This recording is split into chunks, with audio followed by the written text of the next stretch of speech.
Assalamualaikum warahmatullahi wabarakatuh. Perkenalkan, nama saya Gita Meisya Herliani dari kelas 3D PGSD UPI Kampus Tasikmalaya. Pada kesempatan kali ini, kita akan membahas mengenai pengelolaan sampah dengan metode 4R untuk menciptakan lingkungan yang bersih.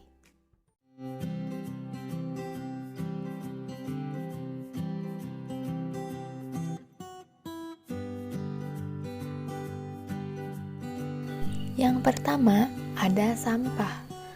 Dalam kehidupan sehari-hari, tentunya kita sering menjumpai sampah. Sebenarnya, apa sih pengertian dari sampah itu? Sampah adalah sisa buangan dari suatu produk atau barang yang sudah tidak digunakan lagi, tetapi bisa didaur ulang menjadi barang yang bernilai. Dalam Undang-Undang Nomor 18 Tahun 2008 tentang pengelolaan sampah disebutkan bahwa sampah merupakan sisa kegiatan sehari-hari manusia atau proses alam yang berbentuk padat atau semi padat yang berupa zat organik ataupun anorganik yang bersifat dapat terurai atau tidak dapat terurai yang dianggap sudah tidak berguna lagi dan dibuang ke lingkungan. Nah, jadi dapat kita ketahui, sampah itu merupakan sisa-sisa dari kehidupan sehari-hari kita, baik bersifat anorganik ataupun organik. Menurut data Kementerian Lingkungan Hidup dan Kehutanan, memaparkan bahwa total sampah di Indonesia yaitu ada 187,2 juta ton per tahun. Tentunya merupakan jumlah yang sangat banyak. Dan kenapa jumlahnya bisa sangat banyak seperti itu? Hal ini disebabkan oleh banyaknya sampah hasil konsumsi yang terus meningkat di Indonesia. Selanjutnya ada jenis-jenis sampah. Jenis-jenis sampah berdasarkan asal atau sumbernya dibagi menjadi dua, yaitu ada sampah organik dan sampah non-organik. Yang pertama, sampah organik merupakan sampah yang dihasilkan dari bahan-bahan hayati yang dapat didegradasi oleh mikroba atau bersifat biodegradable. Dengan kata lain, dapat dikatakan bahwa sampah organik adalah sampah yang ramah lingkungan serta biasanya dapat dimanfaatkan kembali dengan cara pengolahan yang tepat dan juga pemanfaatan diantaranya seperti pupuk dan juga berbagai macam yang dapat digunakan untuk makan ternak. Sampah rumah tangga sebagian besar merupakan bahan organik. Adapun yang termasuk pada sampah organik yaitu seperti sampah dari dapur atau sisa-sisa makanan seperti sayuran, kulit buah, daun, dan ranting. Selain itu, pasar tradisional pun banyak menyumbangkan sampah organik seperti sampah sayuran, buah-buahan, dan lain-lain. Yang kedua ada sampah non-organik atau anorganik.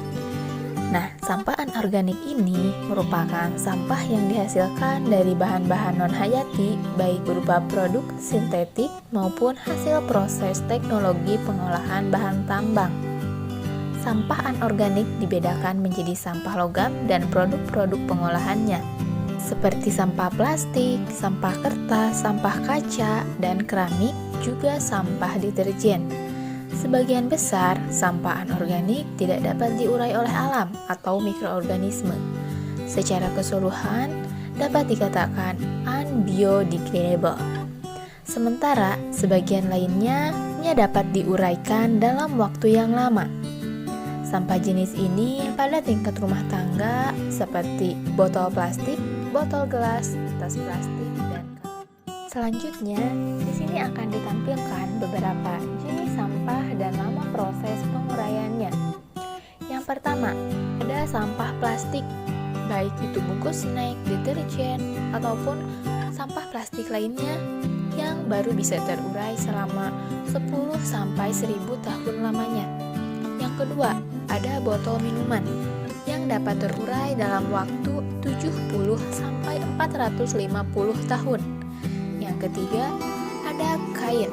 Sampah kain ini bisa terurai dalam kurun waktu 6 bulan sampai 1 tahun.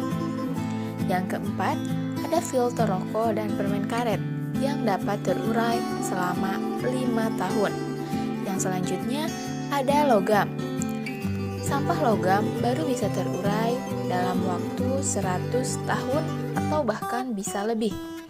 Yang terakhir ada gelas kaca. Sampah gelas kaca ini baru bisa terurai dalam kurun waktu 1 juta tahun. Nah, demikian beberapa jenis sampah dan proses penguraiannya. Yang selanjutnya ada dampak sampah. Banyaknya sampah tentunya sangat berpengaruh bagi kehidupan, baik dalam segi kesehatan, lingkungan, ataupun kehidupan sosial dan segi lainnya. Nah, di sini ada beberapa dampak sampah yang akan dipaparkan. Yang pertama, dampak sampah dalam segi kesehatan. Apabila banyak sampah di sekitar kita, tentunya akan menyebabkan banyaknya virus dan bakteri yang akan membuat kita menjadi sakit. Oleh karena itu, kita harus pandai-pandai dalam mengelola sampah dengan baik. Selanjutnya, dampak sampah pada lingkungan. Dampak sampah pada lingkungan ini, apabila tidak dikelola dengan baik, dapat menyebabkan kerusakan pada ekosistem darat ataupun ekosistem laut. Seperti halnya apabila orang-orang banyak yang membuang sampah ke laut, tentunya itu akan merusak ekosistem laut.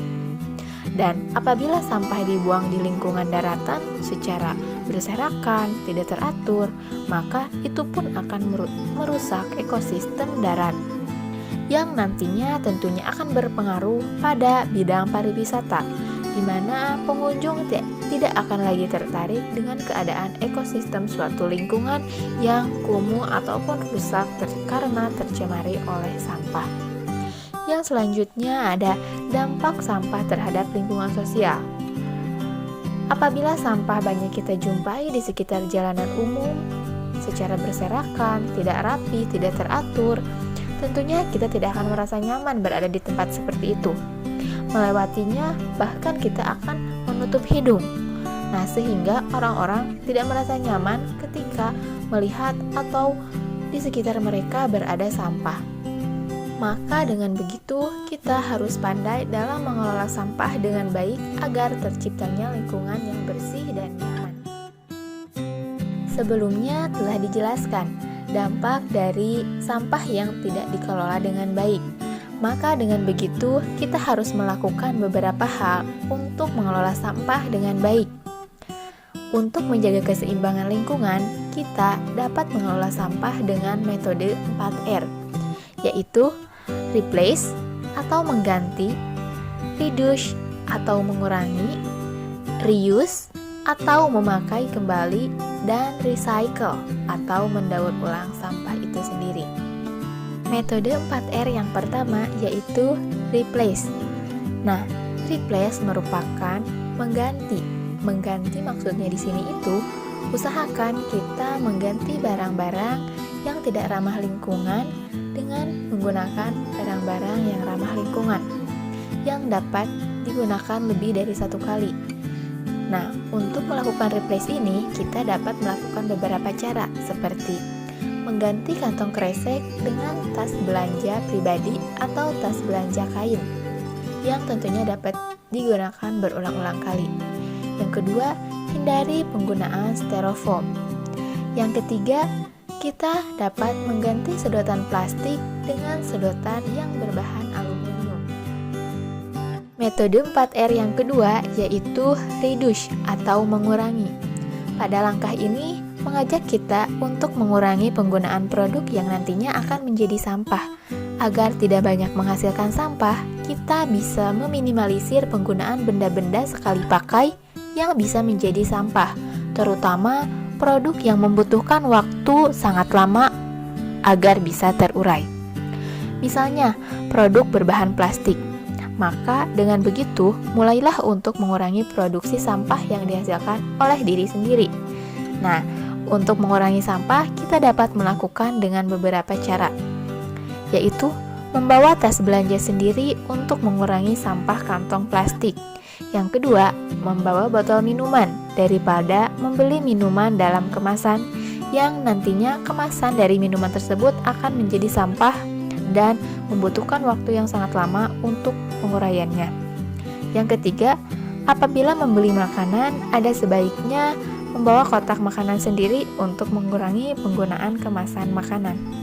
Metode 4R yang ketiga yaitu reuse atau memakai kembali. Di sini kita mengupayakan untuk mengurangi pencemaran lingkungan yang dikarenakan oleh sampah. Maka untuk reuse ini kita dapat melakukannya dengan beberapa cara. Yang pertama, kita dapat menggunakan kaleng bekas sebagai pot tanaman, celengan, tempat pensil, dan lain sebagainya.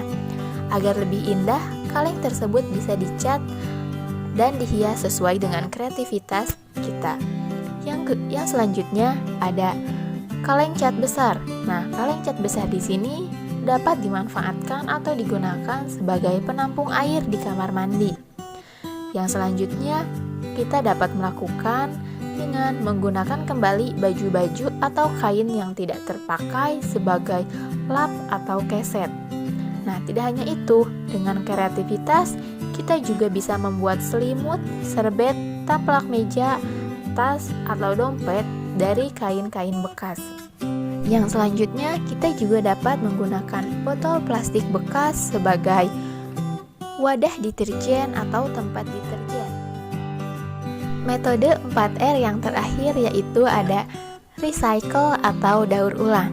Dengan mendaur ulang tentunya kita dapat memanfaatkan barang-barang atau bahan yang sudah tidak dapat digunakan kembali menjadi suatu barang baru yang tentunya dapat bermanfaat dan dapat digunakan. Seperti contohnya, kita dapat mengolah sampah organik menjadi pupuk kompos yang tentunya bermanfaat untuk menyuburkan tanaman. Selain itu, kita juga dapat memanfaatkan sampah bungkus kopi yang dapat kita daur ulang menjadi sebuah tas cantik ataupun tikar. Nah, selain itu, kita juga dapat mendaur ulang plastik atau botol yang sudah tidak terpakai menjadi suatu hiasan lampion lampu yang cantik. Tidak hanya itu, kita juga dapat melakukan daur ulang dengan kertas, majalah, dan surat kabar. Nah, untuk mendaur ulangnya, kita dapat memberikannya pada suatu usaha atau tempat pendaur ulangan agar dapat didaur ulang dengan baik dan tidak menjadi sampah yang menumpuk yang tidak berguna. Dengan begitu, dalam pengelolaan sampah kita harus bersikap kreatif serta inovatif karena sampah merupakan masalah yang kita alami selama ini. Jika kita tidak menanganinya, maka akan menjadi masalah besar yang akan menyebabkan timbulnya beberapa permasalahan, baik itu kesehatan, ekonomi, sosial, dan lain-lain. Dari penanganan sampah yang tepat, maka akan terciptanya lingkungan yang bersih dan nyaman. Selain itu, apabila pengolahan sampah melalui metode 4R ini berjalan, maka akan menimbulkan lapangan kerja bagi masyarakat